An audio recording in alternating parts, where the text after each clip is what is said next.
Bueno, buenas tardes. Estamos aquí con el profesor Luis Ramírez. Vamos a hablar un poco sobre filosofía, San Agustín principalmente. Así que me gustaría preguntarle al profesor si nos podía hablar un poco sobre quién era San Agustín, cuál es su importancia histórica tanto en la filosofía como en el cristianismo y de dónde surge ese pensamiento filosófico cristiano de él. Bien, perfecto. Buena pregunta y evidentemente que la filosofía de San Agustín es importante en todo el pensamiento, tanto de la Edad Media, incluso como en el pensamiento de la modernidad y actualmente.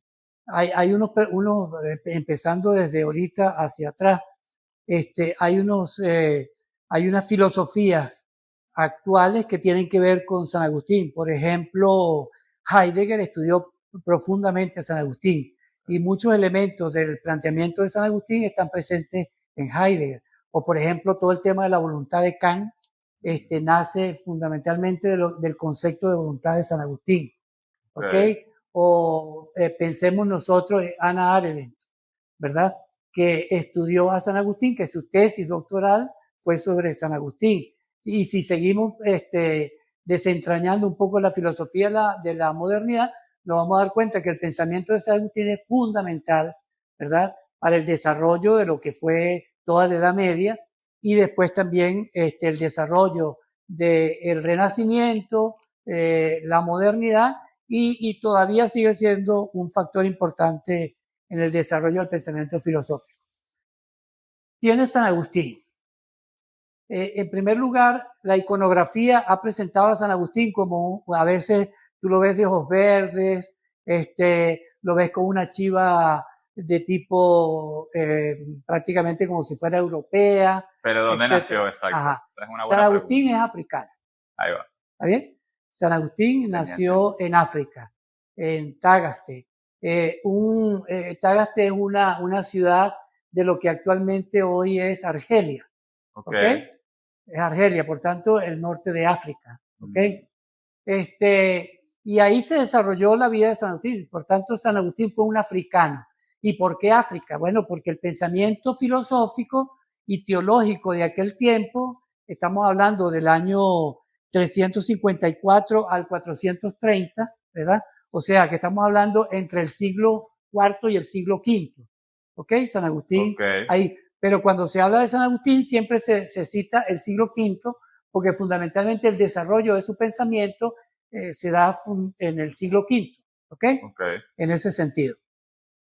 Entonces es un elemento interesante primero a desarrollar. ¿Cómo es eso que un personaje que nosotros entendemos de la filosofía y que lo entendemos en el pensamiento cristiano, en el pensamiento filosófico y en el pensamiento cristiano, ¿verdad? Que no es un europeo, en todo lo que nosotros entendemos de la filosofía que fue eurocéntrica, ¿no? Claro. ¿Verdad? Sino que la filosofía en aquel momento tenía un desarrollo muy importante y la teología tenía un desarrollo muy importante en África. ¿Ok? De hecho, recuerda que el Imperio Romano, el Imperio Romano estaba fundamentalmente dividido en dos partes, ¿ok? En el tiempo de San Agustín estaba el Imperio de Occidente, que la capital era Roma, y el Imperio de Oriente, que era Constantinopla. El conocido Imperio Bizantino. El Imperio Bizantino, exactamente. Ahí se movía el Imperio Romano. Efectivamente, San Agustín, sus primeros años, nace en Tagaste, ¿verdad? Una ciudad importante, y en esa ciudad vive sus primeros años. Evidentemente que también la gente en aquel tiempo pues moría más rápido, ¿no? Entonces el proceso de desarrollo evolutivo era mucho más acelerado. O sea, San Agustín ya era un niño de 6 años, ya empezó a estudiar, ¿ok? Entonces empieza a estudiar lo que se estudiaba en aquel tiempo, que era fundamentalmente el tema de las matemáticas, ¿verdad? La aritmética, la geometría y por supuesto también todo lo que tenía que ver con la capacidad del desarrollo del pensamiento, que fundamentalmente era todo lo que tenía que ver con hablar bien, con desarrollarse bien, con decir... Con la retórica. Con la retórica, exactamente, con el tema de la retórica. Entonces San Agustín estudia esa primera parte, ¿verdad? Y terminado ese proceso de estudio, después entonces pasa a Cartago. ¿Okay? En Cartago, San Agustín termina su proceso de estudio, termina ahí. Hoy día, ¿qué es Cartago? ¿Cuál sería qué país? Hoy Cartago sigue siendo África, Túnez, la actual Túnez. Túnez, ¿Okay? Okay. De hecho, Túnez, la capital de Túnez es Túnez, y Cartago hoy en día sería algo así como un suburbio de la capital, ¿ok? De la capital de Túnez, que es Túnez, ¿ok? En aquel momento era parte del Imperio Romano. Parte del Imperio Romano, y además le competía a los puertos romanos, porque era un puerto muy importante. Por tanto, todos los puertos hoy y en el pasado eran lugares no solamente de comercio, sino que los puertos eran lugares importantes también donde se concentraban muchas cosas. Se concentraba el poder, se concentraba el conocimiento, ¿verdad? Claro. La gente iba y venía, de tal manera que cuando Agustín llega a Cartago, se encuentra, San Agustín además es hijo de un pagano, ¿okay? Y de una mujer cristiana. Esta mujer cristiana es lo que nosotros ahora conocemos como Santa Mónica. Entonces estamos hablando entre santos ahí, ¿no? Santa Mónica, que su mamá que fue canonizada por la iglesia, y después San Agustín también, que fue santo. Entonces su mamá, pendiente de él, de la formación cristiana de San Agustín, cuando San Agustín se va a Cartago, San Agustín, en términos humanos, San Agustín se convierte en un apasionado de las mujeres. ¿Okay? San Agustín es un tipo que se dedica a las pasiones, a las humanas pasiones, ¿está bien? Y se dedica al juego, al derroche, a la actividad, pero también al estudio. O sea que San Agustín, a pesar de todo esto, no fue un muchacho que dejó el estudio, sino que al contrario, el estudio formaba parte en ese momento San Agustín tenía muchas inquietudes también. En su estudio también tenía muchas inquietudes. Y esas inquietudes, una de las inquietudes importantes de San Agustín es el tema del mal, ¿no? Del mal. El tema del mal. Y entonces San Agustín se une a un movimiento de aquel tiempo que es un movimiento extraño, ¿verdad? Es el maniqueísmo, que es un movimiento religioso, cultural, filosófico, y de alguna manera ecléctico, ¿verdad? Que une religiones con culturas, etcétera, ¿no? Por ejemplo, ahí el taoísmo, el maniqueísmo tiene un poco de taoísmo, tiene aspectos de el yin yang, tiene elementos del cristianismo, y por supuesto, la corriente fundamental, la pregunta que se hacía de San Agustín es, ¿cómo es eso de que siendo Dios bueno, permite el mal? Claro. ¿Verdad? Si Dios es bueno, y Dios ha creado el mundo bueno, ¿cómo es eso que en el mundo existen los males? Por tanto, si en el mundo existen los males, entonces ese Dios tiene que ser perverso. Claro, porque creó el mal. Porque creó el mal. Que de hecho es una de las, digamos, argumentos que usa mucha gente hoy día todavía para hablar de la existencia de Dios o la no existencia. Exacto. De que como Dios, siendo Dios, permite el mal. Como esto es un elemento que está mucho más adelantado, ¿verdad? San Agustín participaba precisamente del maniqueísmo, y el maniqueísmo resuelve el problema entendiendo que el mal son dos fuerzas, ¿verdad? Son dos fuerzas, una fuerza que es el bien y otra fuerza que es el mal. Entonces el maniqueísmo no supera, digamos, el concepto, la concepción de mal, sino que el mal y el bien conviven en una misma realidad. ¿Ok? De tal manera que existen, las dos realidades existen al mismo tiempo. Se da el bien y se da el mal. ¿Ok? Entiendo. En ese sentido, como si uno no pudiera existir sin el otro. Exacto. Okay. Piensa un poco el concepto en el taoísmo también, sí, el proceso del yin yang, ¿verdad? Y en una corriente cristiana también, y al mismo tiempo del judaísmo, también esa visión exactamente de que existían como dos grandes fuerzas, ¿no? La fuerza del bien y la fuerza del mal.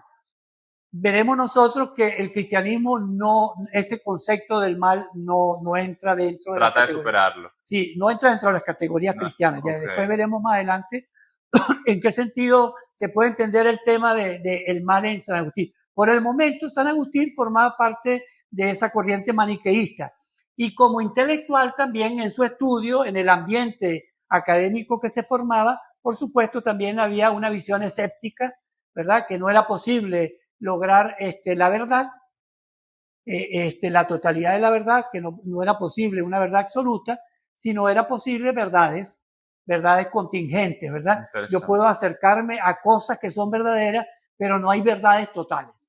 Okay. Entonces San Agustín era, por un lado, maniqueísta y por otro lado, escéptico. ¿Ok? Entiendo.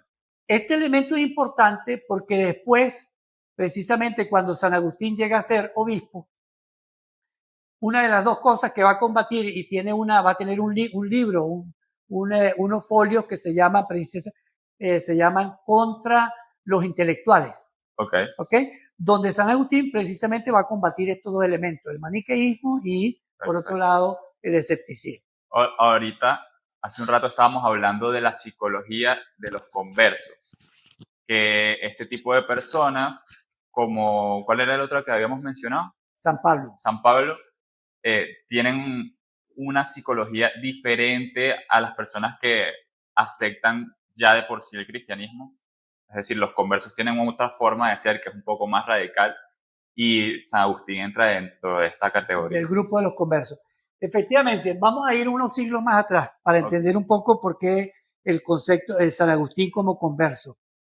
El cristianismo, inicialmente, con la muerte de Jesús en el siglo 70, en el año 70, después de Cristo, en el año 70, las primeras comunidades cristianas que se generan a partir del año 70 está generada por los discípulos, ¿verdad? Por los apóstoles.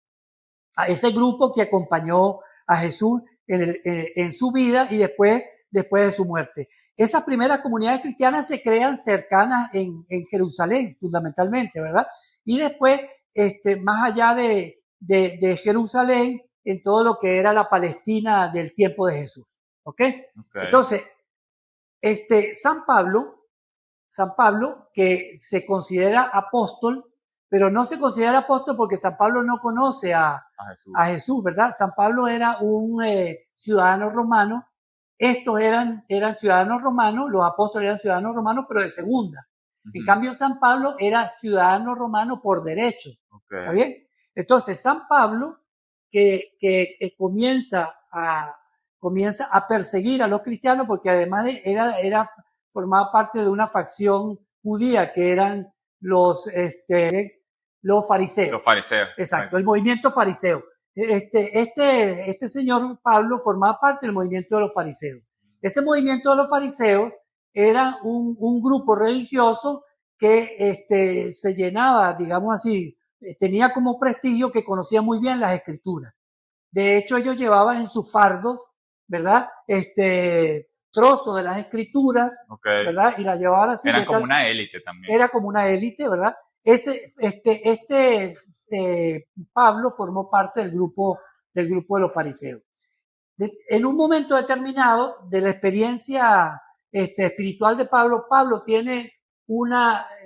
dice que tiene como un arrebato, ¿ok? Y se le aparece en Tarso, se le aparece Dios y le dice a Pablo, Pablo, ¿por qué me persigues? ¿Verdad? Y a partir de eso, esa voz que escucha Pablo lo tumba del caballo, ¿ok? La imagen, si lo tumbó del caballo o no tumbó del caballo, es indiferente. Lo interesante de la imagen es que Pablo lo tumba de sus estructuras de pensamiento. El simbolismo. El simbolismo de la caída del caballo es un cambio de vida, un cambio de una conversión del corazón y una conversión de las estructuras de pensamiento también. Entonces Pablo, a partir de ahí, tiene un cambio completo. Y ese cambio completo es que pasa de perseguir a los cristianos a ser uno de los hombres más importantes del cristianismo. ¿Ok? Entonces, Pablo es importante porque Pablo es el que desarrolla en el Imperio Romano, desarrolla la cristiandad. Pablo tiene hay 4 viajes muy importantes de Pablo, y esos 4 viajes precisamente es el desarrollo del cristianismo prácticamente en toda la cristiandad.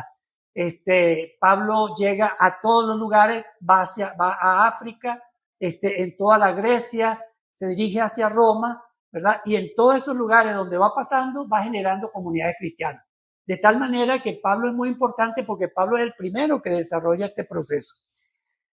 Los discípulos que se dan cuenta de este desarrollo, ¿verdad? Se dan cuenta de que Pablo es un personaje muy importante y lo llaman a Pablo a Jerusalén a pedirle cuentas a Pablo de que cómo va el desarrollo. Y ocurre lo que se llama en la iglesia el primer concilio, el concilio de Jerusalén. Aunque no es considerado un concilio canónico, un concilio ecuménico, sí es importante porque ese primer concilio es el concilio que convoca a los primeros cristianos de la orbe del Imperio Romano. Y en ese concilio se desarrollan aspectos muy importantes. Un elemento es el problema cultural. Si los cristianos,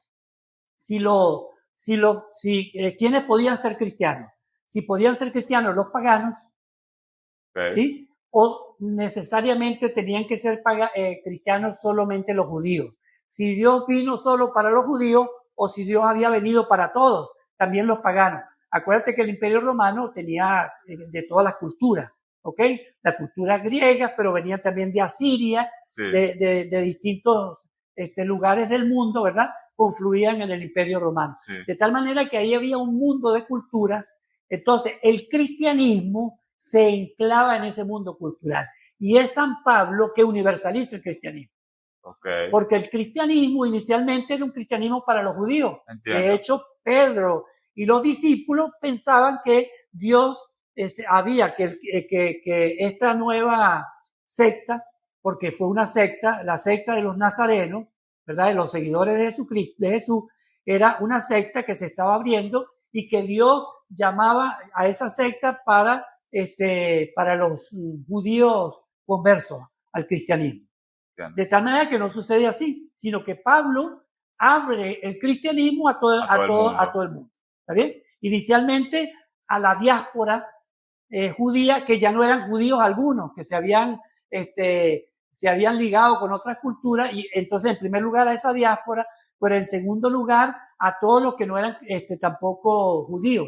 Claro. Entonces esa es la primera manifestación interesantísima del cristianismo, que se abre a las culturas y se abre a una posibilidad de que el mensaje es más grande y más importante que las personas y es más importante que las culturas. ¿Ok? Entiendo. Entonces ahí nace el primer concepto de universalidad del cristianismo.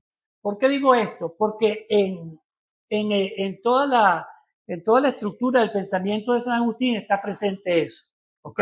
San Agustín también es un converso, porque después de haber vivido toda esa vida, diríamos nosotros en términos modernos, esa vida loca, ¿está bien? Hedonista. Sí, hedonista, ¿está bien? Cuando viene la conversión de San Agustín, cosa chistosa de San Agustín, le decía a Dios que lo cambiara, que le permitiera el cambio de vida, pero que todavía no, que fuera un poquito más tarde, le decía a San Agustín. O sea, que si venía ese tema de las mujeres, que no fuera tan rápido, que esperara un poco más, en términos de conversión. Okay. Entonces, San Agustín también tiene esa experiencia de conversión.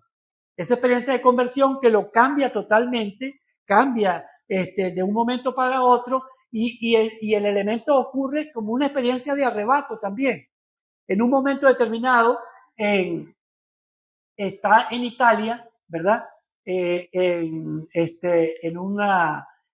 Roma, en una casa, en un jardín, y tiene una voz, ¿ok? Que le dice, Agustín, lee, ¿ok?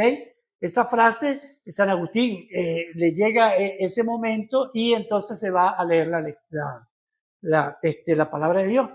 Y se encuentra con un texto de la Carta a los Romanos. Y ese texto de la Carta a los Romanos dice algo así. Para los que tienen un mundo bajo, ¿verdad? Los que viven el mundo de lo bajo, el mundo de la perdición, ¿verdad? Del hedonismo. Del hedonismo, les espera la perdición. Pero para aquellos que quieren vivir el mundo de lo bueno, el mundo de lo eterno, les espera la salvación. Entonces, ese texto impacta profundamente a San Agustín y de ahí viene todo ese proceso de conversión, ¿verdad? Otro elemento interesante de la conversión de San Agustín que nos encontramos nosotros después con el tema de las confesiones, ¿está bien? San Agustín en su libro de las confesiones, que es un libro muy importante y tiene un libro que ha tenido un desarrollo importante incluso en el tema de la psicología, sí, porque se diría que es como el primer libro de protopsicología. Exacto, como una protopsicología. ¿Pero como, por qué? ¿Ah? ¿Por qué como la arqueología, porque San Agustín desarrolla toda una manera. Una introspección. Exacto, un proceso de introspección. ¿Está bien? Pero no solamente eso que narra el proceso de introspección, sino que en él se interpreta también. O sea, que no solamente narra su vida, sino que hay momentos después de ese proceso de narración, se autointerpreta en ese proceso, ¿no? Entonces, eso es lo interesante. O sea, que no solamente escucha, sino que también se hace terapia a sí mismo, ¿no? Y reconoce los pasos y los procesos que ha ido dando en su vida. Entonces, ese libro es muy importante por muchas cosas, porque en ese libro también San Agustín desarrolla todo el proceso de su vida, el proceso de la conversión.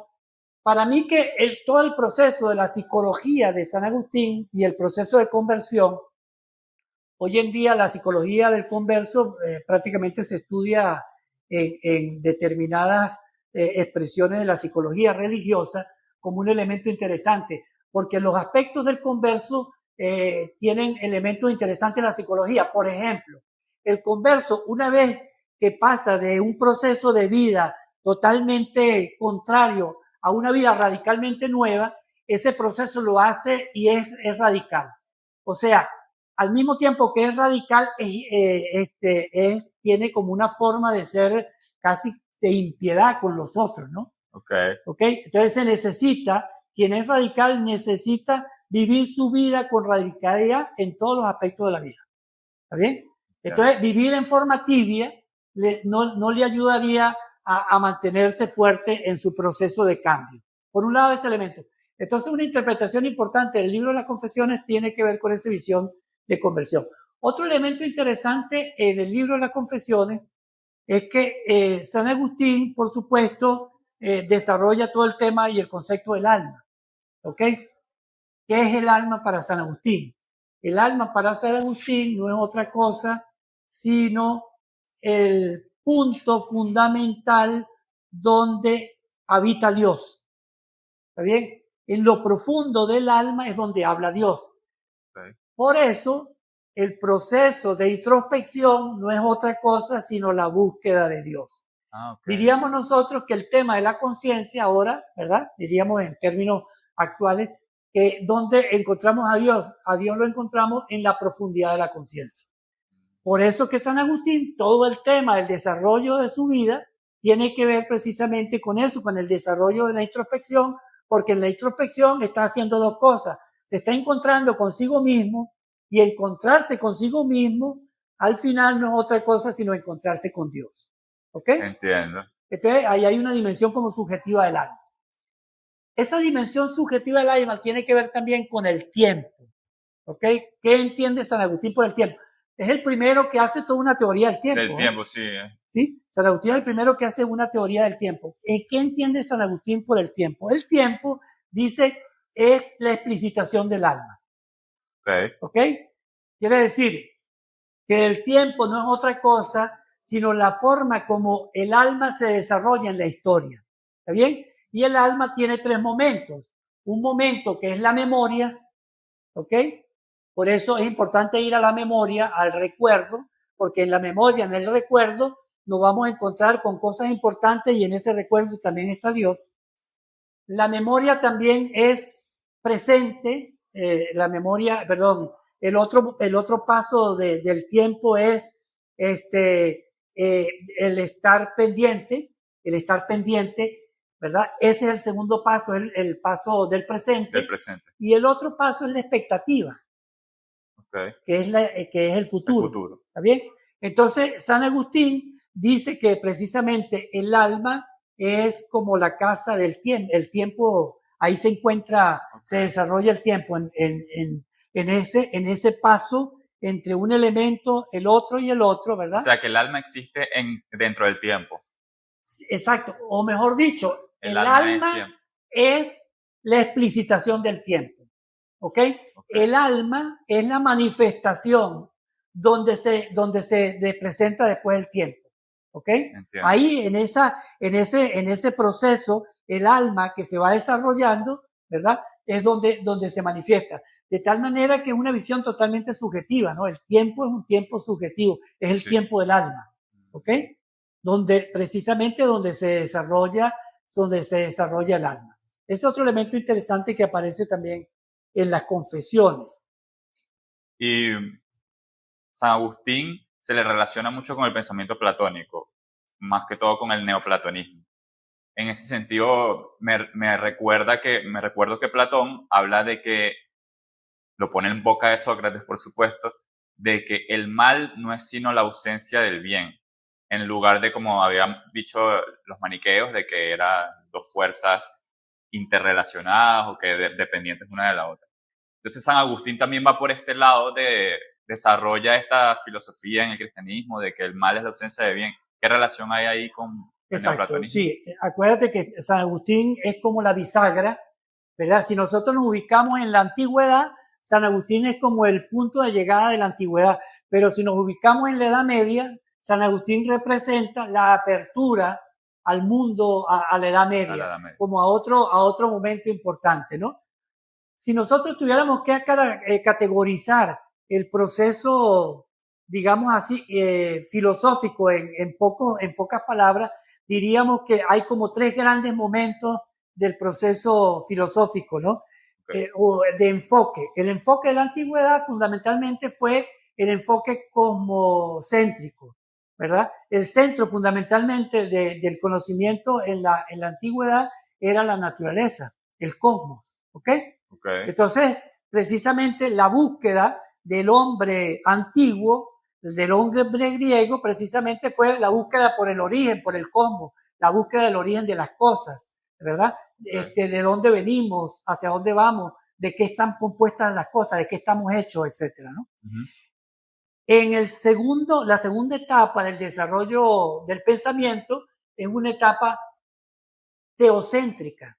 Estamos hablando de que la primera etapa cosmocéntrica, la segunda es teocéntrica. Todo el desarrollo de la teología, el enfoque del hombre medieval, ¿verdad? El centro es Dios. Por tanto, no podemos interpretar de otra manera ese momento del desarrollo histórico de la Edad Media, sino desde el punto de vista de Dios. Y después del Renacimiento hasta el contemporáneo, el antropocentrismo, ¿verdad? El enfoque, el foco del pensamiento filosófico es el hombre. ¿Está bien? Entonces, cosmocentrismo, teocentrismo y antropocentrismo. Entonces, San Agustín se mueve en las coordenadas teocéntricas, ¿no?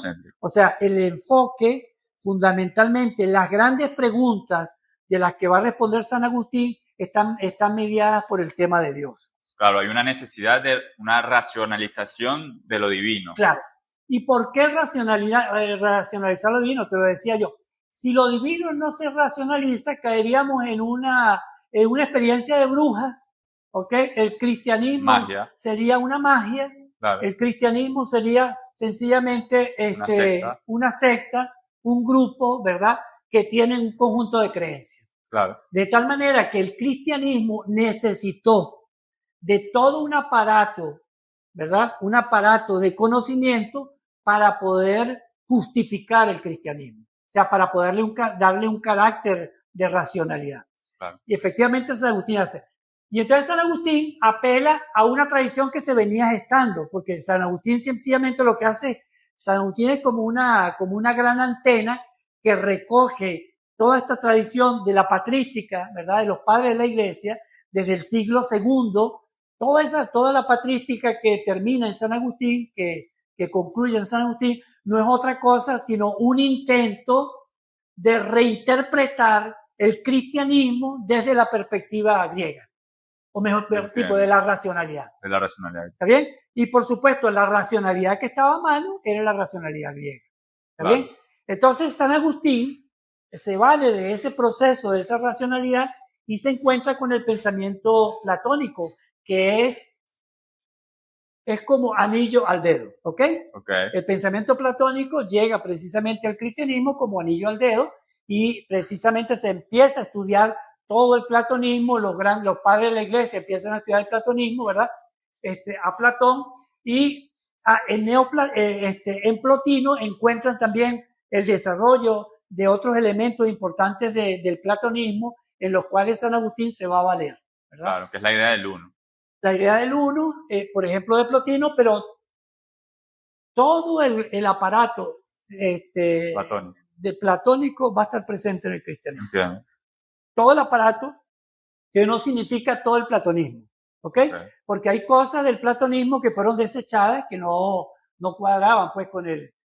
Entonces, en este proceso de Pablo y del crecimiento de las comunidades cristianas en todo el Imperio Romano, de la expansión del Imperio Romano, que era una expansión que además implicaba como expansión no solamente del cristianismo, sino que era un cristianismo que tenía que explicarse a las culturas y culturas diversas.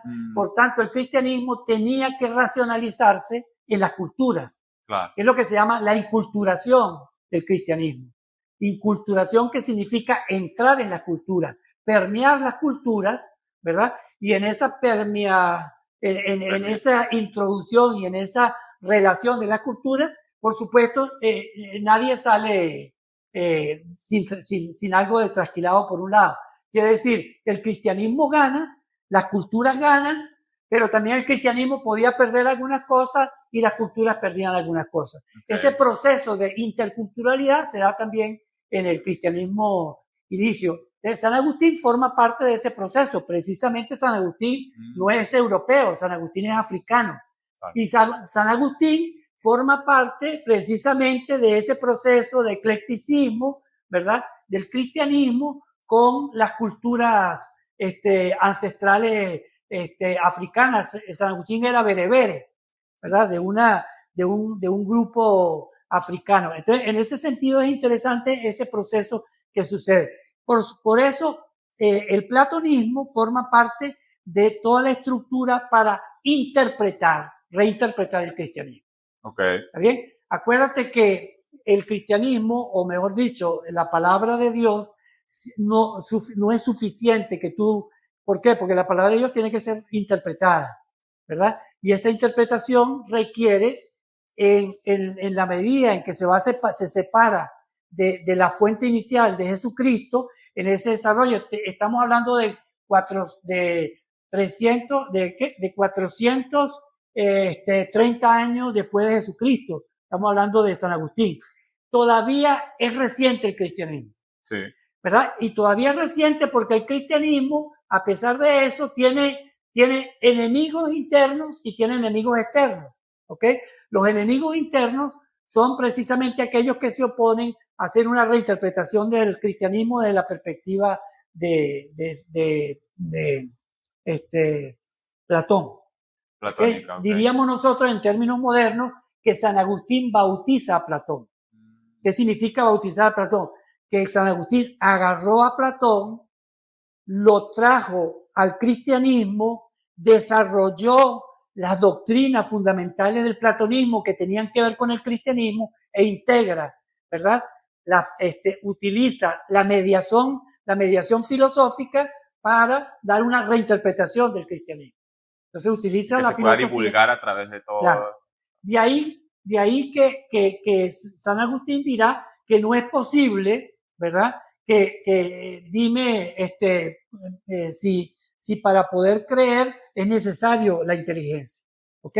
Si tú, la mediación para ese proceso de la fe está hecho desde la racionalidad, ¿ok? Okay. Este es un elemento importante. Entonces, ese es el proceso que se hace ahí de qué retoma, por ejemplo, importantísimo de Platón en San Agustín. Por ejemplo, el concepto que tú me decías ahorita. De bien y de mal. Por ejemplo, el concepto de bien y de mal, ¿ok? El bien no es propio, exactamente ese concepto de bien en la filosofía griega, ese concepto de bien está desarrollado, pero no es el concepto de bien como lo entiende San Agustín, porque el concepto de bien en San Agustín también tiene que ver con el concepto de Dios. Claro. Por tanto, el Dios en San Agustín es un Dios absoluto, perdón, el bien en San Agustín es un bien absoluto, pero que no tiene nada que ver con el Dios cristiano. ¿Está bien? Entonces, esa categoría sí entra perfecto. Cabe precisamente que aquello que Platón entiende como el sumo bien entra perfectamente en la categoría del sumo del Dios como... Del Dios cristiano. Exacto, del Dios cristiano como el sumo bien. ¿Ok? O sea que tomamos del platonismo el bien supremo como ideal platónico y el Dios cristiano.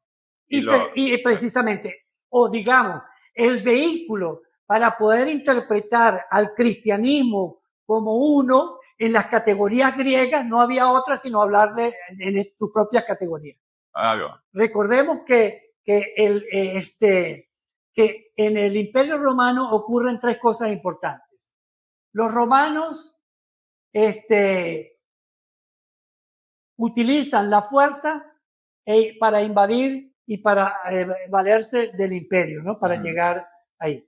Para expandirse. Para expandirse. Los griegos agarran el conocimiento, ¿verdad? Y a través del conocimiento invaden todo el imperio romano, de tal manera que así como estos utilizan la fuerza, los griegos utilizan el conocimiento. Y el cristianismo permite una integración del imperio romano, la integración del imperio romano desde la religión. Entonces, por un lado tenemos la violencia, ¿verdad? Las armas. Por otro lado tenemos el conocimiento y por otro lado la fe. Como esos tres elementos se unen en el imperio romano, ¿no? En la integración del imperio romano. Entonces, ese es un elemento importante. Dios, entonces sí cabe perfectamente en la categoría cristiana. El Dios cristiano se puede explicar perfectamente en las categorías griegas, ¿verdad? Que plantea Platón. Otro elemento importante, por ejemplo, es todo el concepto de todo ese elemento maniqueo que San Agustín lo va a tener toda su vida. O sea, San Agustín va a intentar desprenderse del maniqueísmo y desde el punto de vista conceptual lo hace, pero su vida sigue siendo, tiene mucha fuerza el maniqueísmo en su propia experiencia. Por ejemplo, todo el tema de el cuerpo y el alma, ¿ok?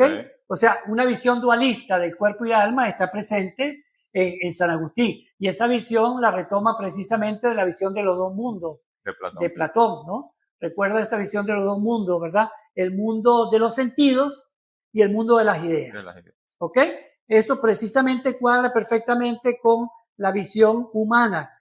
La persona humana no es una persona doble, ¿no? Sino que el hombre que tiene la capacidad de tener esa doble dimensión, la dimensión de los sentidos que me conecta con el mundo material, con el mundo sensible y con el mundo temporal, con la temporalidad.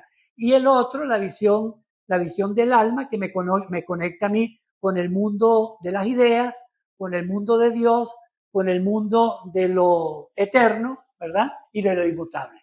¿Ok? Entonces ahí se mueve. Y en esa visión platónica, por supuesto, se explica perfectamente todo el tema del cristianismo. Entonces, ¿cómo se entiende el mal aquí? Entonces, aquí San Agustín sí se vale del tema del mal para eliminar la visión maniquea, ¿verdad? Que entendía que habían dos fuerzas. San Agustín dice, en primer lugar, existe la verdad, por tanto, la verdad es una, que es Dios. Y con esto está combatiendo el escepticismo, que dice que no es posible la verdad.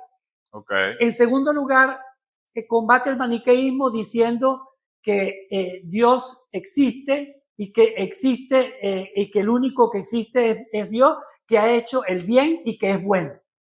Entonces viene la pregunta, ¿y entonces cómo viene el mal? Entonces, San Agustín tiene como una doble visión, ¿no? Un poco cómo entiende él la libertas, ¿ok? Y por otro lado, la libertad, ¿verdad? entendida como voluntad, y por otro lado también la libertad moral. Okay. ¿Sí? La libertad moral. A ver en qué sentido me refiero a estos dos elementos. El primer elemento, la libertad para Agustín, es que el hombre, que el hombre es bueno porque Dios es bueno, ¿ok? En primer lugar. Significa que el mundo es bueno. ¿Por qué el mundo es bueno? Porque Dios quiso. Entonces, ¿qué es la voluntad? La voluntad es querer. ¿Sí? La voluntad es querer. Querer, claro. ¿Por qué es la voluntad? ¿De dónde viene el tema, la palabra voluntad? La voluntad viene, y por eso San Agustín es muy importante el tema de la voluntad, porque San Agustín cree que el proceso de conversión de él vino primero por un proceso de la voluntad.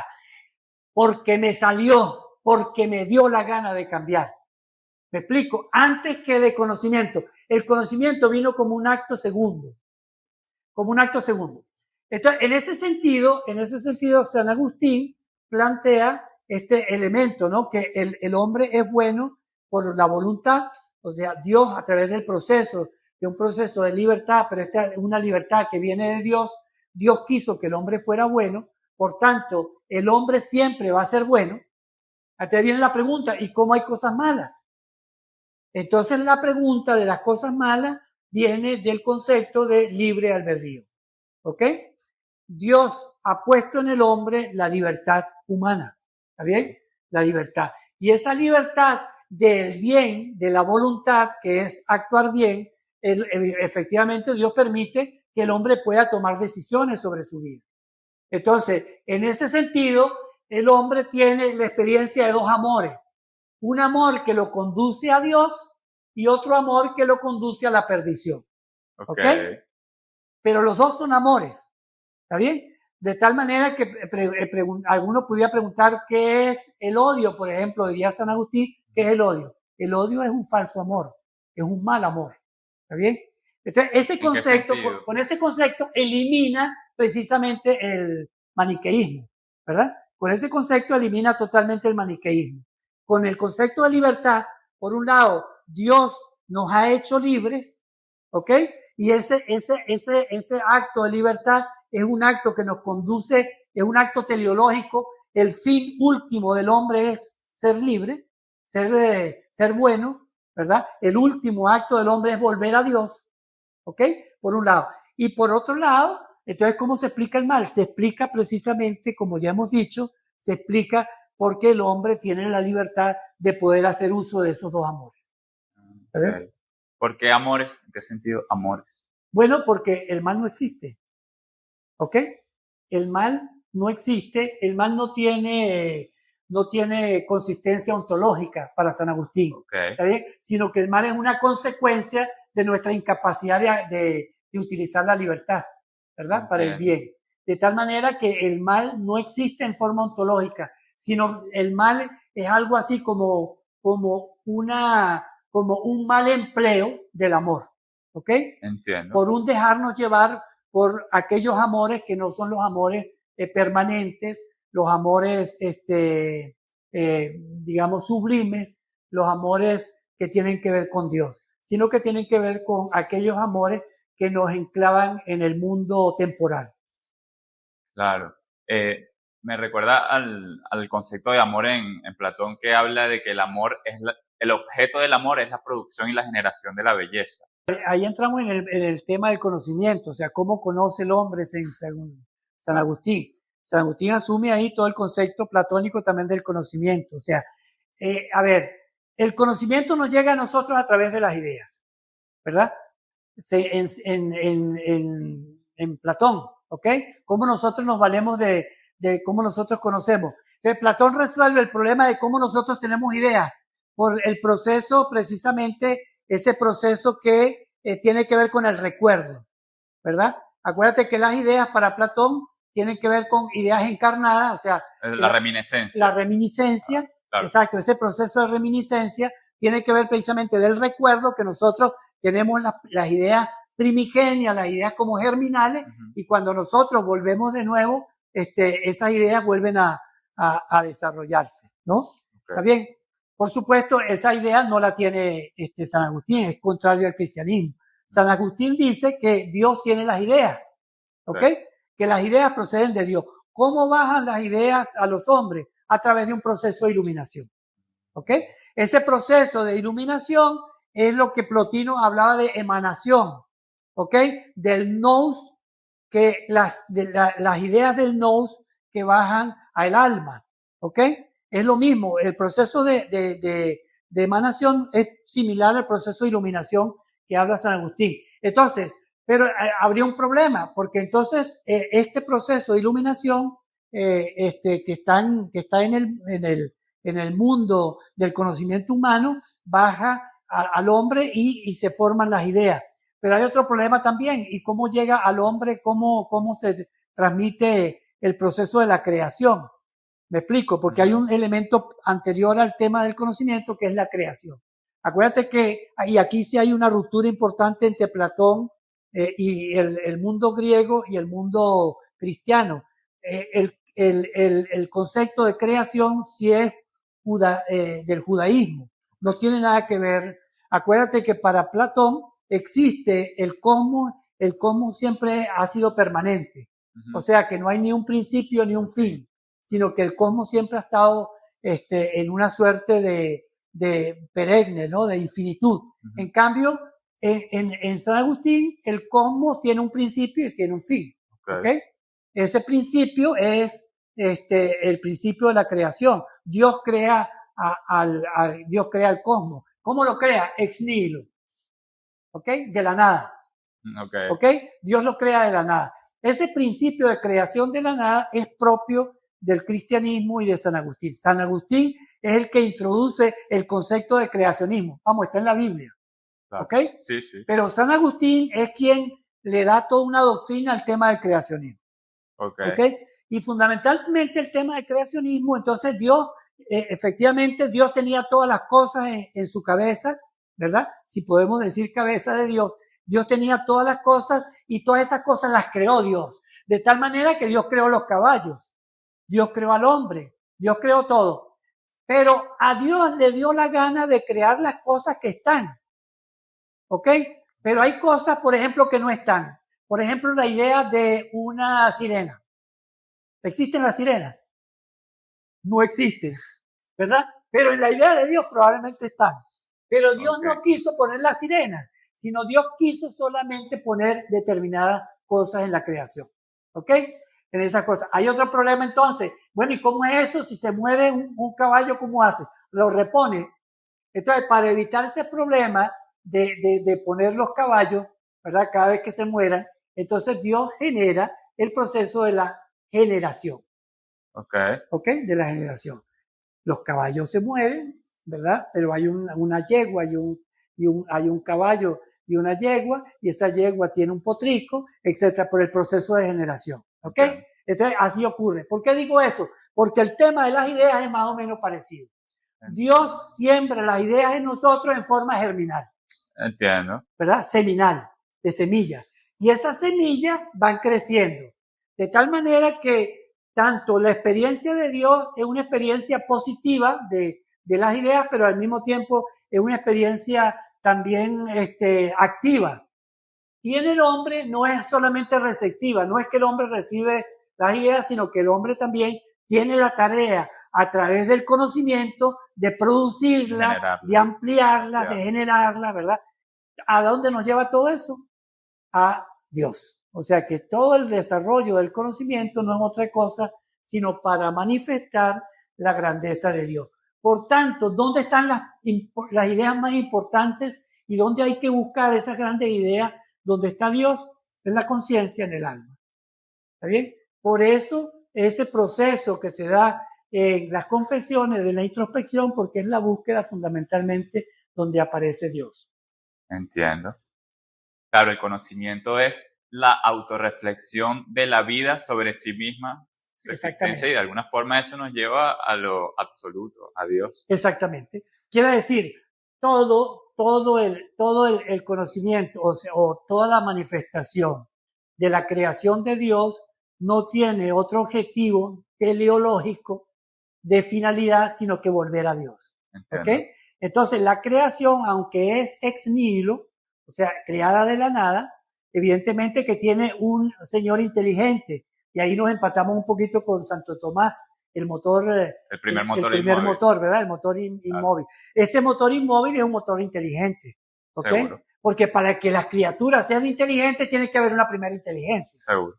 ¿Verdad? Y esa primera inteligencia es la inteligencia que genera las demás inteligencias. Claro. Por último, profesor, ya que tenemos una hora, estamos cerrando, ¿cuál podría ser la utilidad de San Agustín actualmente para las personas en general, incluso para quienes no son cristianos?